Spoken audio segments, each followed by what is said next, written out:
देखिए, स्कॉलरशिप आ चुकी है, बच्चों को बहुत ज़्यादा कन्फ्यूज़न होती है। स्कॉलरशिप के फॉर्म के डॉक्यूमेंट्स की रिक्वायरमेंट के हिसाब से और बाकी बहुत सी चीज़ों के हिसाब से जो कन्फ्यूज़न होती है वो दूर हो जाएगी। इस वीडियो को पूरा देखें तो समझ में आ जाएगा। स्कॉलरशिप की सारी इन्फॉर्मेशन एकदम डिटेल्ड में दे रहे हैं।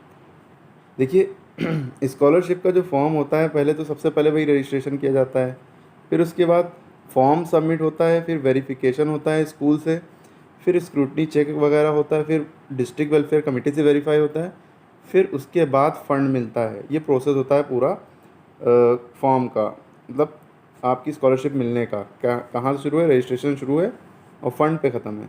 अब इसको देखें कि कैसे शुरुआत होती है, क्या क्या होता है, किस तरह की कितनी तरह की स्कॉलरशिप्स होती हैं, इसको जानें।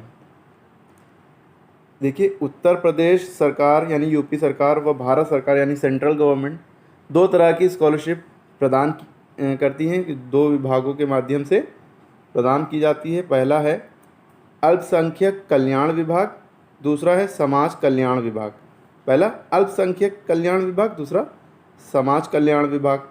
अब अल्पसंख्यक विभाग के बारे में जानें, क्या होता है। अल्पसंख्यक विभाग द्वारा जो स्कॉलरशिप भरवाई जाती है, जिसको आम भाषा में एनएसपी यानी अल्पसंख्यक यानी कि जो संख्या में कम है ना, मुस्लिम्स वगैरह इसमें आ जाते हैं और भी लोग आते हैं, अभी बताएंगे। तो एनएसपी स्कॉलरशिप यानी एनएसपी का फुल फॉर्म होता है नेशनल स्कॉलरशिप पोर्टल। यहाँ से जो है इसका भरा जाता है फॉर्म, और इस स्कॉलरशिप में अल्पसंख्यक समुदाय के स्टूडेंट्स फॉर्म भरते हैं।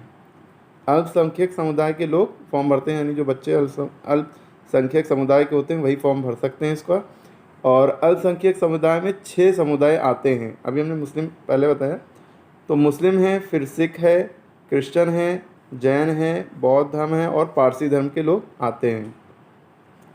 इस स्कॉलरशिप में कक्षा 1 से पोस्ट ग्रेजुएट तक के स्टूडेंट्स फॉर्म भर सकते हैं। समाज कल्याण उत्तर प्रदेश द्वारा जो स्कॉलरशिप भरवाई जाती है उसको आम भाषा में यूपी स्कॉलरशिप भी कहा जाता है। ये स्कॉलरशिप कक्षा 9 से क्लास 9 से पोस्ट ग्रेजुएट तक दी जाती है। पोस्ट ग्रेजुएट यानी मास्टर्स तक, एमएससी एमए जो भी कह ले। इसमें जनरल, ओबीसी, एससी एसटी और अल्पसंख्यक सभी कैटेगरी के स्टूडेंट्स भर सकते हैं, लेकिन अल्पसंख्यक स्टूडेंट्स दोनों में से कोई एक स्कॉलरशिप में आवेदन कर सकते हैं। अगर दोनों में करेंगे तो कैंसिल हो जाएगा फॉर्म, ठीक है। तो दोनों फॉर्म कैंसिल हो जाएंगे। तो ये ना सोचे कि हम एक में इधर भी भर दें अल्पसंख्यक वाला और एक जो है यूपी वाला भी भर दें, तो दोनों कैंसिल हो जाएंगे, एक ही भरिए, ठीक है। और ये जो क्या कहते हैं, समाज कल्याण वाला जो उत्तर प्रदेश द्वारा जो स्कॉलरशिप भरवाई जाती है, इसको आम भाषा में यूपी स्कॉलरशिप भी कहा जाता है ना। इसमें ये क्लास 9 से पोस्ट ग्रेजुएट तक दी जाती है। इसमें जो हमने जो बताया कि जैसे ऊपर जो है एनएसपी वाला जो भरा जाता है उसमें ये जाति वाले भरते हैं, मुस्लिम, सिख, क्रिश्चियन, जैन, बौद्ध, पारसी, जो नीची जाति के थोड़े से हैं। और क्या कहते हैं, नीची जाति नहीं कहेंगे, जो कम हैं, अल्पसंख्यक हैं, उनकी संख्या कम है, ठीक है। नीची जाति तो नीच नहीं लफ्ज़ यूज़ नहीं करना चाहिए, सबको बराबर का हक है भाई। इंडिया जो है, इंडिया कॉन्स्टिट्यूशन हमें बस सबको बराबर का हक दे रहा है, तो इसलिए नहीं कहना चाहिए, या जातिवाद ख़त्म ही कर देना चाहिए। तो जनरल में कौन लोग आते हैं, जिनके नाम के आगे खान लगा हो, जैसे मुस्लिम्स में खान लगा होता है, कुछ लोग आ जाते हैं जनरल में। और जो है क्या कहते हैं, यानी ऊंची जाति के लोग जैसे ब्राह्मण वगैरह हैं, क्षत्रिय हैं, ये सब जनरल में आ जाते हैं। तो ये यूपी वाला फॉर्म भरेंगे, यूपी स्कॉलरशिप वाला। ओबीसी का जो ये जो ओबीसी लफ्ज़ है, इसका फुल फॉर्म होता है अदर बैकवर्ड कास्ट, है ना। और ये एससी यानी शेड्यूल्ड कास्ट और एसटी यानी कि शेड्यूल्ड ट्राइब। शेड्यूल्ड कास्ट जो होती है ये अनुसूचित जाति को कहते हैं, और शेड्यूल्ड ट्राइब यानी एसटी अनुसूचित जनजाति। ओबीसी अदर बैकवर्ड कास्ट यानी पिछड़ी जो कास्ट होती है। अब ये जो इसके बारे में भी समझ लें, छोटी सी बात है भाई। एससी जो हम लोग शेड्यूल्ड कास्ट कहते हैं, ये वो लोग होते हैं जो बहुत क्या कहते हैं, शेड्यूल्ड कास्ट वाले लोगों को हम क्या कहेंगे, सॉरी, शेड्यूल्ड कास्ट और शेड्यूल्ड ट्राइब में थोड़ा कन्फ्यूज़न हो गया था। तो शेड्यूल्ड कास्ट जो थोड़ा सा जो सफाई सुथराई करते नहीं, जिनको काम ये दिया जाता है कि सफाई सुथराई करो, अब बंद शब्दों में बता रहे हैं कि टॉयलेट वगैरह साफ़ करो, ये सब जो काम करते हैं वो शेड्यूल कास्ट में आते हैं। और बाकी आप जो है चमड़े का काम करने वालों को भी ले लिया गया है इसमें। फिर उसके बाद शेड्यूल ट्राइब किसे कहते हैं, जो जंगलों में रहते हैं आदि मानव टाइप लोग, वो शेड्यूल ट्राइब यानी एसटी कहलाते हैं। और ओबीसी, ये बेचारे जो है ज़्यादातर इसमें किसान लिए जाते हैं, जो गरीब होते हैं बेचारे, शुरू से मेहनत करते हैं, खेती किसानी में पढ़ाई वढ़ाई सही से नहीं कर पाते हैं और गरीब भी होते हैं थोड़ा, तो उनको ओबीसी में लिया जाता है, इनको भी अपना एक कोटा मिलता है। और जनरल तो पता ही है भाई, ठीक है, आम मतलब लोग, जो ब्राह्मण वगैरह हैं, कुछ जिनके नाम के आगे खान लगा, वो भी जनरल में आ जाएंगे भाई। हालांकि माइनॉरिटी में आएंगे मुस्लिम्स, लेकिन जो है खान वाले जो है एक्चुअली जनरल में ले लिए जाते हैं।